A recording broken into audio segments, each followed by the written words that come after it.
I think money clearly doesn't solve everything. Absolutely. Like they say, comfort zone is the enemy. I mean, when we hear stories like this, is where you connect the dots and say, "Ha." So, I mean, being a doctor with certain goals, there comes a purpose now in your life through which is basically ticking all the three boxes for you. One is make a change. Other one is let the change be in the home ground. And the third one is something that always makes you like wake up out of your bed and say, "Okay, hey, listen, today this is what I'm going to chase, or this is what is going to give me those adrenaline rush."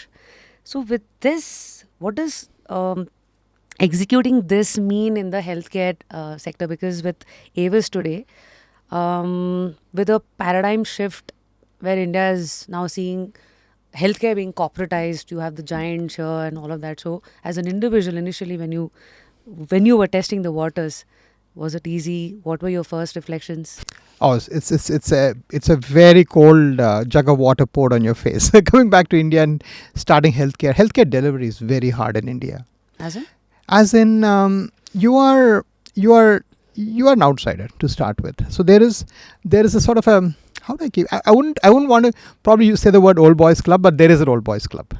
Oh yeah. Yeah, there is an old boys club in the form of, if I don't know if you know, but India is very wealthy for the right people. So No wonder the saying comes, rich gets richer. rich get richer.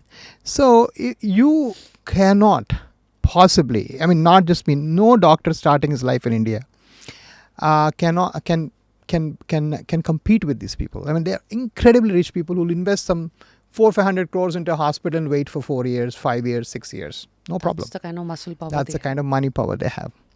And that is a tough thing to beat because they have a huge building. They will have a beautiful building. I mean, you'll have 5 kinds of coffees there. You'll have, it's amazing. And so as a customer, I would love to go there. And so as an incumbent, when you come in, I mean, I was very middle class and I didn't make loads of money in the US at all. And I don't have the kind of money that even a moderate corporate hospital in India has. I mean, I didn't have that money. I just had a very little money. If you can give us a number, like what's the moderate? I started AVIS at 5 crores. With 5 crores, you don't even get 10-bedded hospital in anywhere in Bangalore. You don't. Oh. And today our revenues are 65 crores. So it was a small start and it was a slow start.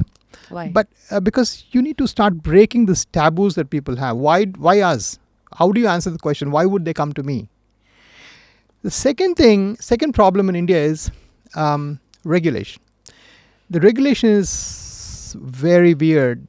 There is very little that you can do if your procedure goes wrong in this country. Very little things. I mean, you can go to a court maybe. So customers are not so aware. So what do? Mm-hmm. They don't know if this doctor is good enough or bad enough, right? Mm-hmm. So they just go to a trusted brand. And the trust in the brand comes from one of the following. Yes, they're really trustworthy. They've been there. They're doing this for 30 years. Mm-hmm. Good. But they just opened up 6 months ago, but they've splattered every ad with their hospital for photo, right? And they don't have to be the best and trustworthy hospital, right? So that whole thing plays against you in the beginning. So that's a hard grind, no doubt. That is at one end. Then what do you do with your colleagues? You have your classmates who are settled in India. You have so many of your friends. Every one of them said, "Are you crazy? You're going to do this hospital thing? Really?" And while you could have just settled in Apollo or one of those places, as a US returned doctor, I would still get a very good pay in any of these places. Right? So everyone told me, don't do it. Don't do it. It's a lot of work. It's a lot of extra. So the discouragement that happens from your friends, family, everybody around you, right? Just go and pick up a 5 or 10 lakh rupee job somewhere. Why would you, just go around the bushes doing all this? That's the second problem I had. So I told myself, I haven't studied and done so many degrees to go and become a corporate little, spoke in the wheel somewhere. Right? Mm-hmm. And I don't want to be dictated by your, targets or whatever you call them. I'm not going to do that. Policies, targets. Is doctor supposed to do so many cases? Why? I mean, I would do it if the case deserves it, right? Not because you have a target on your head. Not because you have target. And I dare say now, today in Bangalore or Hyderabad or Chennai, wherever we are from, about 50 to 60% of the doctors working in a corporate have a target. I dare say that. And that was just unacceptable to me. I would do what's right. Ethical. There's a quality there. And if I did quality repeatably over many years, these patients will be mine. Trust. Right? Trust. So that 1 million that I left initially in 2015, I make far more than that right now. So it would happen, right? It's just a matter of time.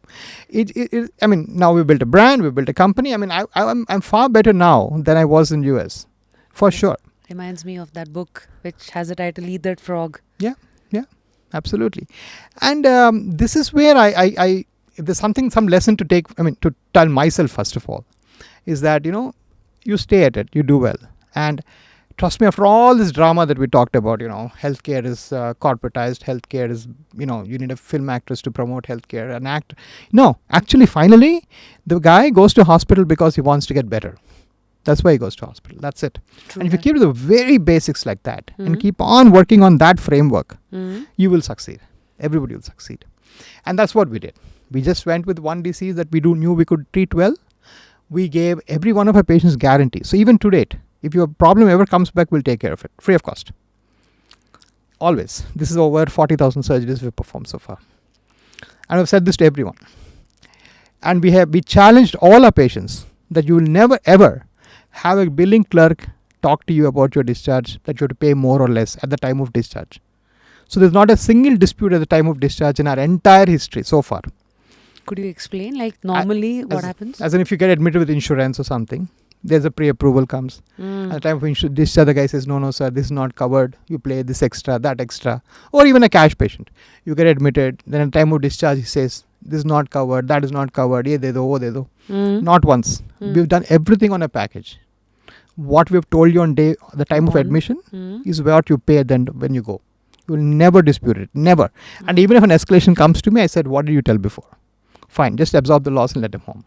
If you've told something wrong, let us say, for instance. So this was the kind of thing I wanted to build from the get-go. And that would not be possible. So to be frank, I flirted with the thought of joining one corporate hospital. I went there for 4 or 5 days. I tested the waters. But I said, no, this is not going to work for me. After and then I came back. plunged. Yes, I plunged in the water. Amazing.